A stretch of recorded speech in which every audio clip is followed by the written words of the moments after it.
તો ચોમાસાનો પ્રથમ તબક્કો અને ચોમાસાના પ્રારંભે જ જાણે કે રાજ્યના મોટા ભાગના જિલ્લાઓમાં સાંબેલાધાર વરસાદ વરસી રહ્યો છે। તેમાં પણ ખાસ કરીને સૌરાષ્ટ્રના મોટા ભાગના જિલ્લાઓમાં હાલ વરસાદને કારણે વરવી પરિસ્થિતિ ઊભી થઈ છે। સાંબેલાધાર વરસાદને કારણે હાલ ચારે તરફ સૌરાષ્ટ્રના મોટા ભાગના જિલ્લાઓમાં જળબંબાકાર છે। ચોમાસાના પ્રારંભમાં જ સૌરાષ્ટ્રમાં સાંબેલાધાર વરસાદ વરસવાનું શરૂ થઈ ચૂક્યો છે।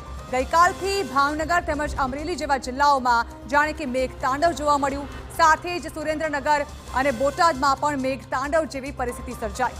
તો બોટાદના બરવાડામાં સૌથી વધુ અત્યાર સુધી 7 ઇંચ વરસાદ પહેલા જ વરસાદમાં ખાબકી ચૂક્યો છે અને હજુ પણ આવનારા દિવસો માટે રેડ એલર્ટ આપવામાં આવ્યું છે।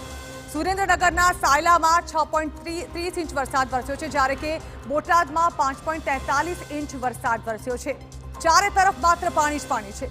મૂડીમાં 5.31 ઇંચ અને થાનગઢ તેમજ ઉમરાળામાં 4.76 ઇંચ વરસાદ વરસ્યો છે। હજુ પણ આવનારા દિવસોમાં આ જ પરિસ્થિતિ યથાવત રહેવાની સંભાવનાઓ છે। વાત કરીએ વલભીપુરની, અહીં 4.53 ઇંચ અને જોડિયામાં 4.37 ઇંચ વરસાદ વરસી ચૂક્યો છે અને આ જૂન કે પછી જુલાઈના મધ્યમાં વરસેલો વરસાદ નહીં, પરંતુ